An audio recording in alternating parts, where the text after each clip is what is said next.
जय हिंद चिल्ड्रन। आज आप हिंदी व्याकरण की कक्षा में अशुद्धि संशोधन करेक्शन ऑफ एरर्स पढ़ेंगे। यह पाठ संख्या 18 में दिया गया है। आइए इस पाठ को पढ़ना आरंभ करते हैं। वर्तनी की अशुद्धि। तो ये वर्तनी की अशुद्धि क्या होती है? यहाँ पर दो कैटेगरीज बनाई गई हैं, एक ब्लू कलर में, एक पिंक कलर में। क और ख उनके सबसे ऊपर वाले सेक्शन में लिखा गया है। एक कैटेगरी क है और दूसरा वाला ख। तो सबसे पहले में दो वाक्य लिखे गए हैं और बाद वाले में उन्हीं दो वाक्यों में कुछ अंतर करके लिखा गया है। इन्हीं चीज़ों पर हमको आज फोकस करना है। देखिए, पहले वाक्य में लिखा गया है राम परीक्षा में पास हो गया। राम परीक्षा में पास हो गया। और दूसरे में लिखा गया है राम परीक्षा में पास हो गया। अब अगला वाक्य है मेरा विश्वास करो, मेरा विश्वास करो। और दूसरे में दिया गया है मेरा विश्वास करो। दोनों में एक एक वर्ड हाईलाइट किए गए हैं, पहले में परीक्षा और दूसरे में विश्वास। तो आपको यहाँ पर समझना क्या है कि वाक्य तो दोनों हैं, लेकिन इन दोनों में डिफरेंस है। वो डिफरेंस क्या है? डिफरेंस है इस चीज़ की, है ना? एक सेकंड। तो यहाँ पर इन दोनों वाक्यों में एक एक जो शब्द हैं वो गलत लिखे हुए हैं। कैसे गलत लिखे हुए हैं? इनमें मात्राओं में हेर फेर की गई है। अगर किसी शब्द में हम मात्रा गलत लगाते हैं तो वो शब्द गलत कहलाता है। परीक्षा में यदि आप इस प्रकार लिखेंगे तो आपको मार्क्स नहीं मिलेंगे। ठीक है?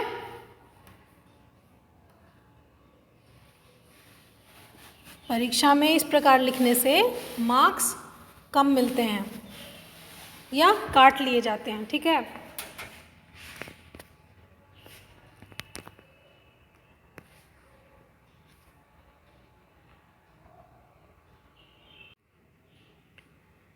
तो बच्चों, एक शब्द को आप अशुद्ध कहेंगे और दूसरे शब्द को शुद्ध कहेंगे। क्यों? क्योंकि जिस शब्द में मात्रा गलत है वो शब्द हो गया अशुद्ध, और जिसमें मात्रा सही कर दी गई वो शुद्ध कहलाएगा। तो चलिए, शब्द के लिखे हुए रूप को उसकी वर्तनी कहते हैं। वर्तनी मीन्स शब्द जिस प्रकार लिखा होता है ना, उसको कहते हैं वर्तनी। परीक्षा, विश्वास, परीक्षा, विश्वास, इन दोनों शब्दों में वर्तनी की अशुद्धि है। यानी मात्राएं, शब्द, इन सबको जोड़कर मात्राएं, अक्षर, इन सभी को जोड़कर एक शब्द बनता है। तो ये मात्राएं और ये शब्द अक्षर जो होते हैं, ये सारे एक साथ मिलकर जब शब्द बनाते हैं तो उसको, उस शब्द के लिखने के तरीके को क्या बोलेंगे? वर्तनी कहेंगे। तो वर्तनी एक शब्द भी एक अक्षर या एक मात्रा भी गलत होता है तो हो जाता है वर्तनी की अशुद्धि हो जाती है। सही उच्चारण के आधार पर किसी भी शब्द को शुद्ध लिख सकते हैं। अशुद्ध लिखने से शब्दों के अर्थ बदल जाते हैं। Very good. देखिए बेटा, यहाँ पर आपको ध्यान देना है कि यदि आप किसी भी शब्द का उच्चारण सही रूप से, शुद्ध रूप से नहीं कर रहे हो ना, तो हो सकता है कि आप जब लिखो तो आपको लिखने में भी प्रॉब्लम हो। आप गलत लिखो, गलत वर्तनी के साथ, गलत मात्रा के साथ उस शब्द को लिख दो और वो शब्द गलत हो जाए या फिर उसका अर्थ ही बदल जाए, है ना? तो इसी चीज़ से हमें बचना है। इसीलिए अशुद्ध लिखने से बचना है, नहीं तो अर्थ का हो जाएगा अनर्थ। आइए दी गई तालिका में अशुद्ध और शुद्ध शब्दों में अंतर समझते हैं। एक लाइन अशुद्ध की दी गई है यहाँ पे और दूसरी लाइन में शुद्ध शब्द दिए गए हैं। तो पहला शब्द है चिड़िया, चिड़िया, चिड़िया, क्योंकि ड के नीचे बिंदी नहीं लगी है तो उसका उच्चारण क्या होगा? ड। तो पहले शब्द में है चिड़िया और दूसरे में है चिड़िया। ड़ और ड में अंतर समझिए। चढ़ना और ढक्कन। बच्चों, चढ़ना शब्द जब आप बोलते हैं तो उस ढ के नीचे एक बिंदी लगती है तो हो जाता है कौन सा शब्द? चढ़ना, यानी आप सीढ़ियाँ चढ़ रहे हो। अब दूसरा ढ वाला शब्द, एक और बिना बिंदी के ढ वाला शब्द है ढक्कन। इसमें बिंदी नहीं लगी है, तो ढक्कन और चढ़ना इन दोनों में ढ ढ यूज़ हुए हैं, एक में बिंदी के साथ, एक में विदाउट बिंदी। तो एक ढक्कन हो गया, दूसरा चढ़ना हो गया। इसी प्रकार ड़ और ड, जैसे यहाँ पर दिया गया है चिड़िया और चिड़िया, है ना। उड़ना, ठीक है, आपने एक शब्द लिखा उड़ना, उस उड़ना शब्द में आपने ड के नीचे बिंदी लगाई है, वो हो गया उड़ना। और एक और शब्द जो आपको ड से लिखना है डंक, ड से डंक। इस शब्द में, डंक शब्द में ड के नीचे, ड अक्षर के नीचे बिंदी नहीं है। अगर बिंदी लगा देंगे तो उसका तो उच्चारण ही गलत हो जाएगा, डंक डंक हो जाएगा ना, तो ये तो गलत हो जाएगा। इसलिए आपको बिंदी नीचे लगाने और ना लगाने के बीच का भेद भी समझना होगा, अन्यथा हो जाएगी वर्तनी की अशुद्धि। तो एक है चिड़िया, दूसरा चिड़िया, एक है परीक्षा, दूसरा परीक्षा, एक है तिथि तिथि और दूसरा है तिथि। अब है आकाश, उसके बाद शुद्ध वाला शब्द है आकाश। अशुद्ध नमस्ते, शुद्ध शब्द नमस्ते। अशुद्ध शब्द अतिथि और शुद्ध शब्द अतिथि। देखो, तिथि और तिथि इन दोनों शब्दों में अंतर है। एक शब्द में बड़ी ई की मात्रा लगी है और दूसरे में दोनों छोटी ई की मात्राएं हैं, तो दोनों छोटी ई की मात्राएं वाला शब्द शुद्ध है। इसी प्रकार विशाल, विशाल नहीं, इसमें अक्षर की अशुद्धि है, विशाल नहीं विशाल, विशाल शब्द शुद्ध होगा। उसके बाद दोष, तो बच्चों दोष और दोष इन दोनों शब्दों में ये जो श का उच्चारण है वो एक जैसा ही है, लेकिन लिखने में अंतर होता है। यदि आपने लिखने में सही लिखा तब तो सही है, लेकिन आपने बोला सही है बट आपने श दूसरा वाला लिख दिया है तो हो जाएगा, अर्थ का अनर्थ गलत हो जाएगा, आपकी लिखने में वर्तनी की हो जाएगी अशुद्धि। तो आपको ये वाले जो दोष श, तालव्य श, मूर्धन्य श, ये जो है ना, इनमें आपको अंतर समझना है। चलो, इसके बाद सूर्य, देखिए सू में र कहाँ लगाया गया है, सू र य। अगर आप इसको तोड़कर देखें नायशा, तोड़कर देखिए सू र य, तो सू के बाद र आता है, फिर आता है य। तो जब सू के बाद र आता है तो उसका जो र है, छोटा वाला र, वो कहाँ जाएगा, वो अगले वाले शब्द के ऊपर चला जाएगा, यानी स के ऊपर र नहीं होगा, क्योंकि स के बाद आता है ना, तो य के ऊपर र हो जाएगा, इसलिए ये सूर्य ये वाला शब्द सही है। इसी प्रकार दुश्मन, किसी को हम दुश्मन कहते हैं ना कि दुश्मन, ठीक है, तो इसलिए दुश्मन सही है, दुश्मन गलत है। गुरु, देखिए इसमें छोटा सा एक माइनर जो है डिफरेंस है, गुरु इसमें बड़ी रू की मात्रा लगाई गई और ये छोटा वाला र है, तो ये वाला गुरु नहीं, ये वाला गुरु होता है। अब श्रीमती, श्रीमती नहीं श्रीमती, ठीक है। इसी प्रकार समबंध, संबंध नहीं संबंध, समबंध नहीं होता बेटा, संबंध होता है।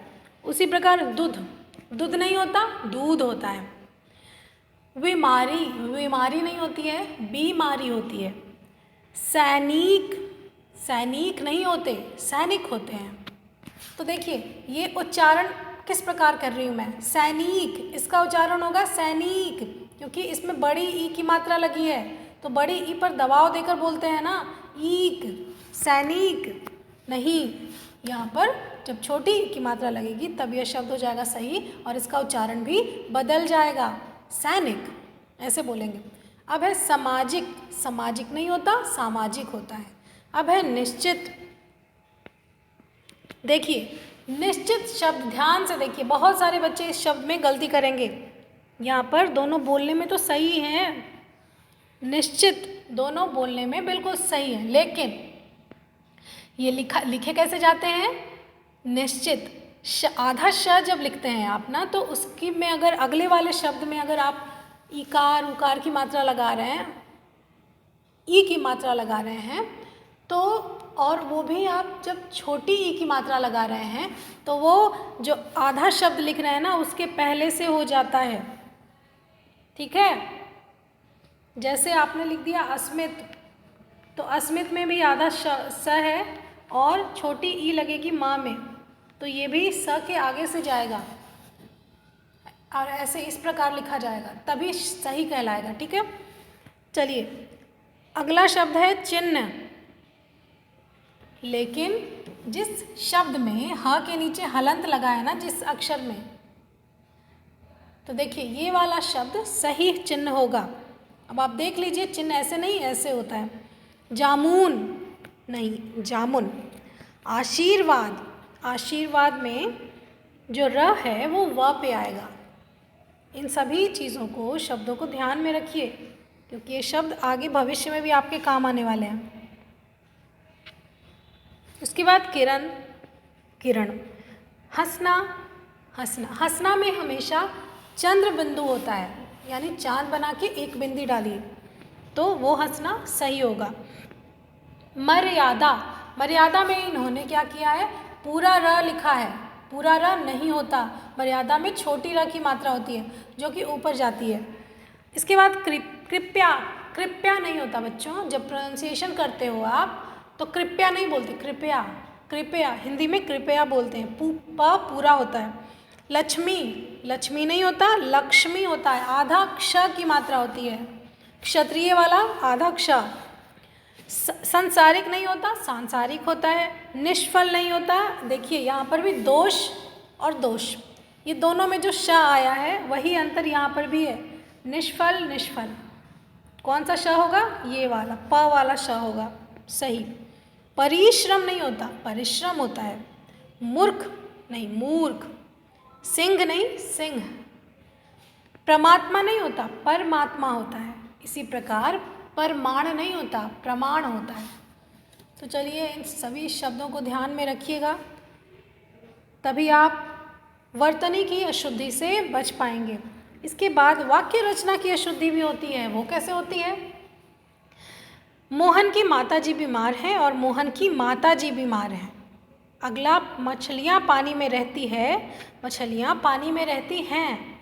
इसमें क्या किया है, दो दो जो शब्द है ना वाक्य रचना में, कई अक्षर जो हैं वो गलत हैं, गलत प्रकार से प्रयोग हुए हैं। मोहन के माताजी नहीं, मोहन की माताजी बीमार हैं। मछलियाँ पानी में रहती हैं, हा के ऊपर बिंदी लगेगी। क वर्ग के वाक्यों में मोहन के रहती है पद अशुद्ध हैं। अशुद्ध पदों के प्रयोग से वाक्यों का अर्थ समझ में नहीं आता। वाक्य बनाते समय लिंग, वचन, कारक का ध्यान रखना चाहिए। लिंग, वचन और कारक जो होते हैं उन सभी का ध्यान रख के ही आप शुद्ध वाक्य बना पाओगे। तो अब इसके बाद क्या है, अशुद्ध वाक्य और शुद्ध वाक्य, दो प्रकार के वाक्य फिर से आपको दिखाए गए हैं। देखिए, मेज पर किताब रखा है, शुद्ध वाला क्या है, मेज पर किताब रखी है। डाल पर 3 तोते बैठा है, डाल पर 3 तोते बैठे हैं। मुझको कलम दो, मुझे कलम दो, this is the correct one. शेर मांस खाती है नहीं, खाता है। दीपक जलती है नहीं, दीपक पुल्लिंग है, ठीक है, प्लूरल है। दीपक प्लूरल नहीं है बच्चों। पुल्लिंग को इंग्लिश में क्या कहते हैं? Singular, plural. इसे हिंदी में क्या कहते हैं? कोई बता सकता है? सिंगुलर को एक वचन और प्लूरल को बहुवचन कहते हैं, ठीक है। तो चलिए और ये जो आपके लिंग होते हैं, लिंग को इंग्लिश में क्या कहते हैं? जेंडर। लिंग को इंग्लिश में जेंडर कहते हैं, है ना। और कितने होते हैं, कितने काइंड होते हैं जेंडर के? फिंगर से बताइए, फिंगर से, अपने फिंगर को शो करके बताइए। वेरी गुड, बहुत बढ़िया। मैस्कुलिन एंड फेमिनिन जेंडर, ठीक है। तो स्त्रीलिंग और पुल्लिंग ये दो जेंडर होते हैं। तो इसमें जो है दीपक क्या है, कौन सा जेंडर है बेटा? दीपक मैस्कुलिन जेंडर है, ठीक है। तो इसलिए यह इसमें जलता है लिखेंगे। चलो, बिल्ली चूहे को पकड़ती है। इसमें बिल्ली चूहे को पकड़ती हैं। इसमें ना हाँ में बिंदी लगाई गई है, हैं उनको बहुत ही सम्मान के साथ बोला जा रहा है। बिल्ली चूहे को पकड़ती हैं और चूहे को खा जाती हैं। नहीं, बिल्ली चूहे को पकड़ती है, इसमें बिंदी लगाने की कोई आवश्यकता नहीं। तुम काम करता है, ईशान कलिता तुम काम करता है, ये गलत है, ये गलत है। जैसे ईशान कलिता तुम काम करते हो, ये सही है, ठीक है। चलिए अभी और वाक्यों में देखते हैं। तो स्वास्तिक द्विवेदी आप कहाँ गया? This is the wrong one. आप कहाँ गए, ये वाला करेक्ट है, ठीक है। यह कलम अच्छे हैं, यह कलम अच्छे हैं।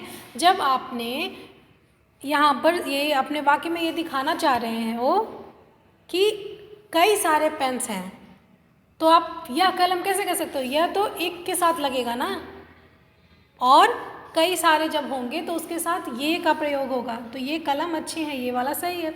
सड़क में गेंद मत खेलो, सड़क में नहीं होता, पानी के अंदर, पानी में नहीं खेल रहे हो आप, में क्यों यूज़ किया? आप सड़क पर गेंद मत खेलो ये कहोगे। वहाँ अनेकों लोग थे, अनेक तो खुद ही प्लूरल है, तो अनेकों लगाने का कोई अर्थ नहीं है, इसलिए वहाँ अनेक लोग थे, ये सही होगा। हमें अपने देश पर घमंड है, हमें अपने देश पर गर्व है। 4 बेटों का नाम बताओ, 4 बेटों के नाम बताओ, बेटों का नहीं, बेटों के नाम बताओ।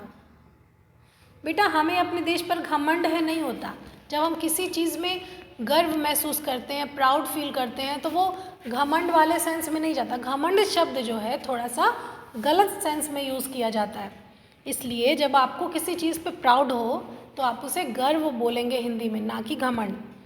यह पुस्तक मैं पढ़ा हूँ, रॉन्ग। यह पुस्तक मैंने पढ़ी है। उसका सांस फूल रहा है, नहीं, उसकी सांस फूल रही है। हम 3 भाई हूँ, हम 3 भाई हैं। आप कहो, नो, आप कहिए यस। हमने कल आगरा जाना है, हम कल आगरा जाएंगे। उसने काम करना है, उसे काम करना है। तुम तुम्हारी पुस्तक पढ़ो, तुम अपनी पुस्तक पढ़ो। यह बात माँ को पूछो, रॉन्ग, यह बात माँ से पूछो। इसके बाद अध्यापक कक्षा में आ गया है, अध्यापक कक्षा में आ गए हैं। अध्यापक को तो आप सम्मान के साथ बोलोगे ना, या बिल्ली को सम्मान के साथ बोलोगे, बिल्ली जी कक्षा में घुस गई हैं, और अध्यापिका कक्षा में आ गई है, नहीं, ऐसे नहीं बोलोगे। चलिए, राहुल मेरी दोस्त है, राहुल पुल्लिंग है, इसलिए राहुल मेरा दोस्त है। कौवा पानी पी रही है, कौवा भी जो है कौन सा जेंडर है? ये पुल्लिंग है, इसलिए पी रहा है। गाय घास खा रहा है, गाय इज फेमिनिन जेंडर, तो इसमें क्या लिखेंगे? रही है, गाय घास खा रही है। इसके बाद बच्चों आती है अभ्यास कार्य की बारी। यह भी बहुत छोटा सा है। सही शब्द पर घेरा लगाना है आपको। जैसे पहले वाले क में यहाँ पर परीक्षा सही जो है उस पर लगाया गया है। इसके बाद श्रीमती बीच वाला है सही। उसके बाद विशाल विशाल पहला वाला शब्द सही है। और देखिए सैनिक में भी पहला वाला सही है, ठीक है, ये वाला। इसके बाद निश्चित, निश्चित में दूसरा वाला सही है। अब क्या है, शुद्ध करके वाक्यों को आपको पुनः लिखना है। बड़े दीदी आए हैं, बड़ी दीदी आई हैं, सही। मेरे परीक्षा फल आ गया, मेरा परीक्षा फल आ गया, ऐसे लिखेंगे आप। इसके बाद लिखेंगे मैं काम करता हूँ, लड़कियाँ नाच रही हैं, बिंदी लगाएंगे। बिल्ली दूध पी गई, यह पुस्तक मैं पढ़ा हूँ, यह पुस्तक मैंने पढ़ी है, हमें अपने देश पर गर्व है, मुझे कलम दो। इस प्रकार ये सारे वाक्य आप शुद्ध करके लिखेंगे अपनी पुस्तक में। कोष्टक से उचित शब्द लेकर खाली स्थान भरो। अतिथि का स्वागत करो, पहला वाला सही होगा। वैभव को दूध अच्छा लगता है, दूसरा वाला। आकाश में, दूसरा वाला। पक्षी उड़ रहे हैं, और सैनिक देश की रक्षा करते हैं, दूसरा वाला। अब है शुद्ध के सामने सही व अशुद्ध के सामने गलत का निशान लगाओ। मोहन आया और वह कहा, गलत। वह तेज स्वर में बोला, सही। मैं पुस्तक को पढ़ता है, गलत। सबसे प्रणाम, गलत। ग्वाला बाजार गया, सही। इसमें 3 गलत हैं और 2 सही हैं। तो बच्चों, जब भी आप आपस में बात करते हैं, किसी से भी बात करते हैं, अपनी वर्तनी की शुद्धि पर ध्यान रखेंगे, वाक्य रचना पर ध्यान रखेंगे और इन अशुद्धियों को करने से बचेंगे। आज की कक्षा के लिए बस इतना ही। धन्यवाद बच्चों, जय हिंद।